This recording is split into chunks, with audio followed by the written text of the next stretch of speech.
All right, so now we'll be talking about the smoke and particle advection simulation here. Basically this side that you see here. So let's get started. So I'm gonna go and hide the custom solver and unhide the smoke and particle. And let's start right here. All right. So I have my out emitter and out skull disintegration here basically, and that is coming from the custom solver. So what you can do, if you didn't know, you can actually grab a graph from the outliner and then drag and drop as well. And this, what it's going to do is going to create basically an input with, for some reason, just drop it right there. But anyway, with the names of the output. So if we check the custom solver and we go here where I was doing this if statement, and basically what this is doing is just kind of like I have an if, it's kind of like a switch. I'm using it as a switch, just saying, okay, so I put true. So now basically is reading the catches here in both sizes. You can see if I have that, if I don't do anything, false is empty. So that means that it's not going to output this. And you can see that that is actually matching the name from the outputs. This can be helpful for, well, not just reading the catch, because now, for example, if I need to update this version, I just can change the version here, and that will update also in this graph, right? But you can also just drag and drop. For example, if you were doing a different operation that needs to be catched, you can drag and drop in a different graph to do more operations, and that will catch that input. So that's also useful to speed up the graph computation. Anyhow, so I have that here, and right now we're previewing the disintegration, as you can see, but we also have the edge, right? And if we go up here, I have an extrude face, and just what I did here, let me just now move on. And I just give it a little bit of thickness to this. So, oops, let me see. So what I did here, just kind of like a little bit of thickness, and then basically I rasterize those points or just convert it into a volume. And that basically is going to be fed into my aero simulation here. So that gets fed into the source error.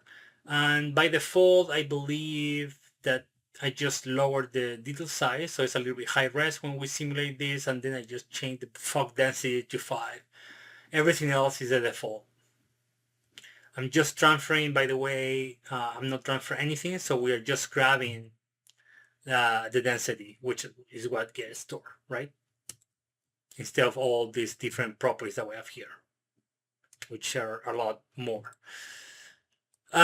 So we have the source error. On the solver side of things, on the settings of the solver, the only thing that I changed here was the style. I went from smooth to busy, and if you want to know more about it, you have it right here, the different styles, but it's just kind of like how interpolate this, the interpolation of each style. And then I lowered the simulation speed, so it means that just it's gonna kind of slow down everything a little bit, right? And then I play also with the buoyancy here instead of having it by default, which is kind of, if we let me just aero sulfur settings, you can see that it's like the typical minus 0.9981, and I just kind of like went positive, so it goes up. And this was my own decision. I play it. We also have a buoyancy feel or influence, I'm sorry. So we can do that also as a force, but I decided to do it here. So that was my own decision that I made. And then the rest is the default, if I'm not mistaken, yes. And I want to stop here and talk about real quick about the accuracy, or like the, the sub-steps of the solver. As you can see, I changed the defaults to 10, 1, 1, and 0, and the defaults are 5, 1, 3, and 4 for each parameter. And in my opinion, and this is just my opinion, by the way, I feel like the default's a little bit too high.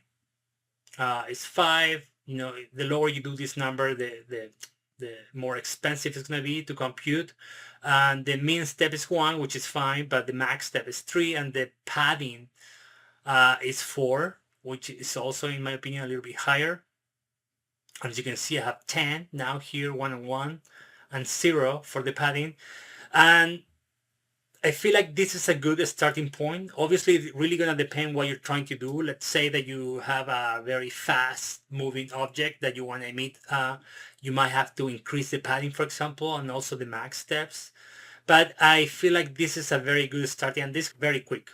The padding is going to help for basically when you have a quick expansion of the fluid, basically, or the smoke. But just to explain this, so we have a padding, right? Kind of like a buffer for, for this. And if the padding, right? Sorry, here, if the box flow padding is 0, it's going to be very close to the region of interest. So basically what you're doing with this, for example, the default is 4, is that you're adding this kind of buffer or kind of expansion. So if there is like an explosion, for example, right, this won't run into issues, so you won't get that cut, because sometimes if this is too fast, the solver might not keep up, and you might find that, for example, the density might get cut. So that is when you want to increase this padding. But for the most part, as I said, starting at 0, it will give you, it's a good starting point, and then you can tweak from there. And again, as I was saying, you might have to increase also the max steps as well as going lower here on the time step size. You sometimes, it really is going to depend really what kind of effect or you're trying to do. So there's definitely tweaking here that you might have to do depending on your tags ahead. Then the enhanced accuracy. This actually is also, if you uncheck this, going to speed up even more the solver. But I like the look that this offers. So, test it out in your own project, see what, because this is going to change the simulation, by the way.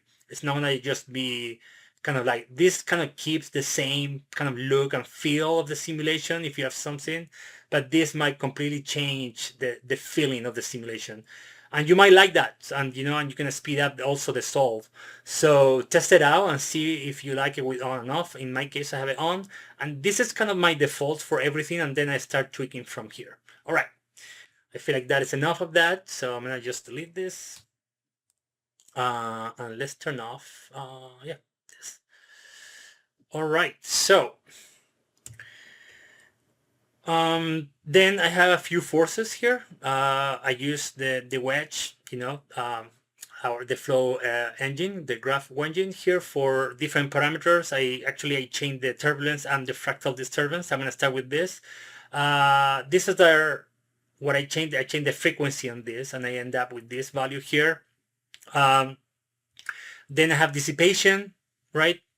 Then I have a wind influence. I didn't do any wedging for this. So this was just what I decide out of the box. Basically, I just play a little bit here with a low rest sim, and then I decide what to do. And then this is a fractal disturbance. I just change. I wedge the basically the magnitude, and I end up with this value here. This is a new to 2.12, and it's a great actually influence.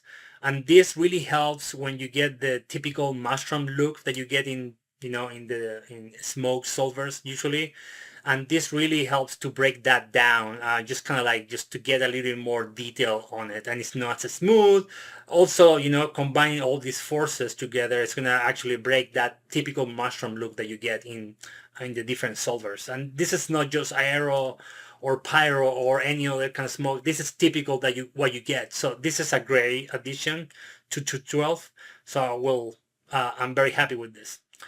And then we have a collider, and the collider basically is just the terrain here. So if we have a look at this here, and in case that you didn't know, we have new nodes for reading images and actually do kind of a lot of different manipulation. We can sample color from textures now and apply it to aero or the particle solver, npm, what have you. And if you look at the file here and go to images, we have all these nodes which open the door for more procedural workflows as well. And it's great to have all these nodes again, because again, you can get color from node textures and all that. And also, you know, I got this from Gaia, actually, or Gaia, I'm not sure how you pronounce that. But hopefully, you know, it's a software that you can create terrains, and it's a great software. I really love working there. And I just exported this EXR, and we have all the data here. And then basically I read that. So if we have a look at the read texture here, and let me just turn off this, and we look at this, and we look at the texture, you can see that that is basically matching to what we see then when I'm using the displace node here to displace basically these points with this texture. And since that is an EXR, I have all the data that I need. I created a plane, then I use the texture as a weight, and then basically I just put this at 40, and that match to what I see in Gaia. But again, I went pretty low res, as you can see, because at the end of the day, what I see through the camera is really, and then, you know, I have an environment and all that, you barely see any of the terrain that I have here. So really, I could actually delete all this and then just keep this. But I thought just to show you this, so you can actually now bring your terrains into Bifrost and then use them as well here. But I use them for collision, obviously. So that is what is going on here. And then I lower the bounciness and the friction to 0.25, and that's it. The rest is the default. Now I'm using this recompute on demand, and then this again is a great node for caching the input, basically. So what this does is going to cache the input, so that's actually also going to run faster in your on the graph. But for example, if this is you know, time dependent, we can always recompute, so that's going to recompute on each frame. But if you don't need that, you can just turn off this. And by the way, I grabbed this from the browser. So if you go to Bifrost browser here, and as I explained before, you have a bunch of different graphs here that the team provides. And if you go to this view base ocean, I grab from here, and you can read more about it. And if you go to this, basically is where I grab it. So this is the same compound, and you can read about it, and you can go inside and read more about it as well. But I grab it from here, copy and paste, and then I created my own compound as well, so I can use it later on without, you know, copy and paste it. So let me delete this. So custom. So let me just close that. So again, this is catching, and it's not really because it's just a terrain, so I don't need to recompute this on every frame.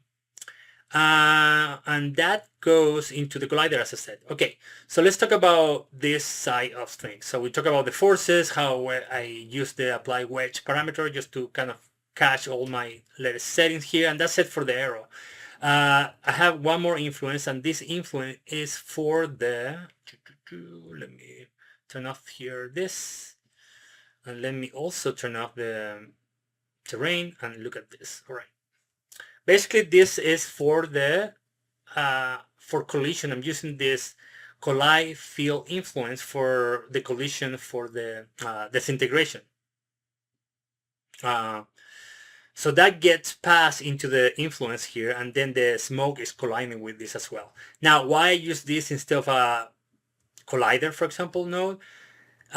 In my test, I like the look that this was giving more on. Also, it's faster to compute than the collider.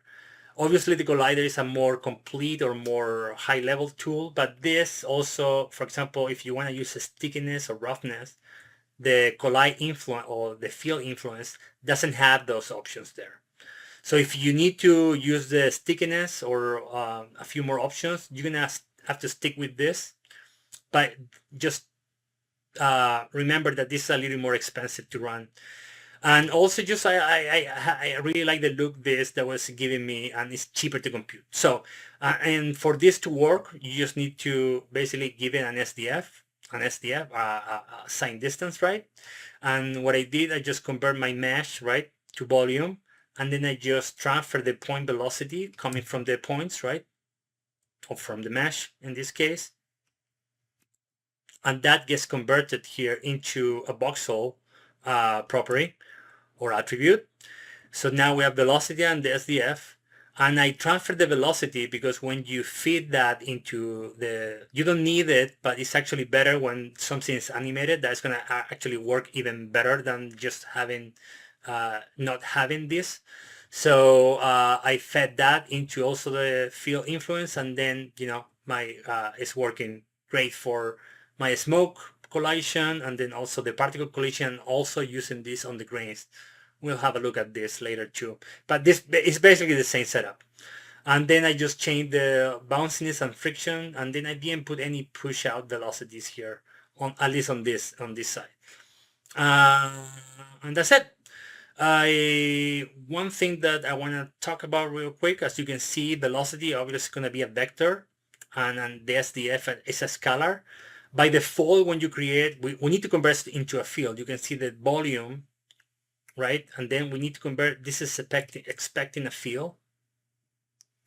And you can give this a vector here too, but by default, again, when you create a voxel field here, sorry for going over this, but I want to explain this real quick.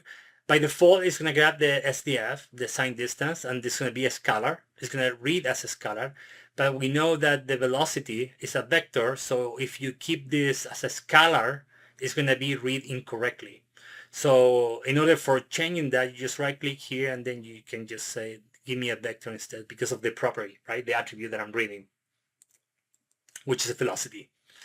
All right, so I just wanted to do that. And that's it. Then I just cache, and then I read with a file cache again in read mode, and that goes into here, which we're gonna be talking next. So we're gonna go to particles now. Then I'm feeding the same basically edge. Again, we're reusing that all over the place. And let me hide this now. I'm just gonna preview the particles here. Oh, that is, oh, well, you can see now the smoke actually.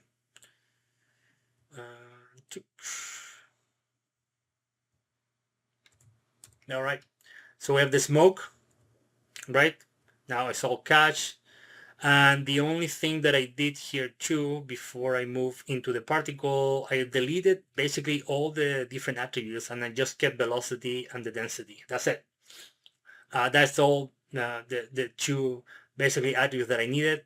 And velocity, because I want that field, I'm feeding that field here for advection of the particles, and you will see that in a moment. So let me actually preview that as well. You can feed that as matching the smoke. So again, I'm feeding the edge emitter, and that goes into these two vary source properties. And what these two nodes are doing, basically, I'm just randomizing the age limit, which is just the life of the particles between 2 and 5 seconds, and that is animated. So, and then also I'm getting the size of the points, and then also have a randomized point size here.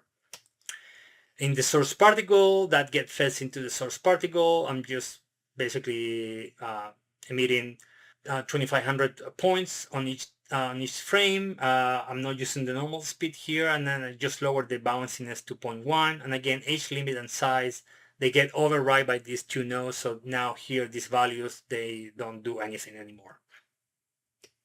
Then in the solver, basically, I just turn off gravity, and ID is on by default, which is important to have. But other than that, I didn't do anything here.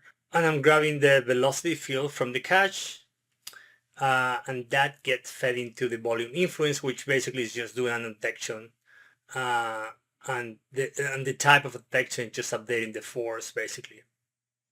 As you can see, I'm grabbing just half of this field velocity that I have here. I'm setting a drag. I'm daisy chaining this, so this basically is affecting this, right? With a value of 10, and then I'm using the a modifier influence, which I'm grabbing the point size, and basically I'm multiplying that by 0.9, which it means that the older the point gets, or basically on each time step, it's gonna go, it's gonna get smaller and smaller and smaller, because we are multiplying this by this value, 0.9. Also, that is going to depend obviously of the age or the life of each point, right? But you can see that that's getting smaller and smaller. They get born and they start getting smaller and smaller and smaller. We talked about this on the first video or second video as well. The collider here is the same. I lower the bounciness, the friction, and then also play with a little bit with roughness. And this is for the collation of the terrain here. And I'm using my good old also collide field influence for the particles to collide with the grow, with the disintegration as well. And then, you know, the typical, I delete all the properties that I didn't need to, and I just kept velocity, ID, size, position, and age. I decide to do H because it's good for shading sometimes, so create different, we can manipulate this after the fact as a post sim, catch the points, and then we have, yeah, we have the advection, right? As you can see, it made a mistake where I kind of forgot to turn this off. So as you can see, we have points and smoke going under, and this was completely my mistake. And I didn't really redo it, but I want to explain this because you should do it. Let me turn off this real quick here and then go back to the beginning. And if we look at the disintegration geometry here, you can see that that is under, and that's why this is emitting here, right? So remember the point attribute, or actually the group tag that we created, which was called intersection tag, right? So what I should have done, which then I realized too late, and then I was too lazy to recatch this, but I just should have deleted this. So I'm gonna just show you this real quick. So I should have just used the delete points, right? And then use that property. I can change this to a string, so I can just type that. So if I look at this now, I'm gonna copy and then paste that here. So now if I do that, you can see that now that mesh is gone there. So if I bypass this, the mesh is right there, and now it's not. And then, you know, that will avoid emitting points and smoke where really you shouldn't, because really you're wasting resources there because the camera never goes under, right? With that said, again, I realized this later, and I want to dodge this because you might run into the same, but you should do this and then basically fit this into the collider, you know, and you're basically, because that's also happening, by the way, on the basically the emitter, which is the most important one. You can see that there. So if you do it here, it will be the same. So again, and that will go away, so it wouldn't emit there. Anyway, I did it on the grains, but I didn't do it here, and then again, I was a little bit too lazy to recatch all this again. But you should definitely do that. That's why we created that. Now you see the functionality that why I created that group there. With that said, I touch on everything that I need to touch here. You can see that it's very simple what I did here. Just creating a smoke, dust, salt, and then I grabbing the velocity field, and then advecting these particles into that, and that's it. So next we're going to be talking about the grain, and let's go there.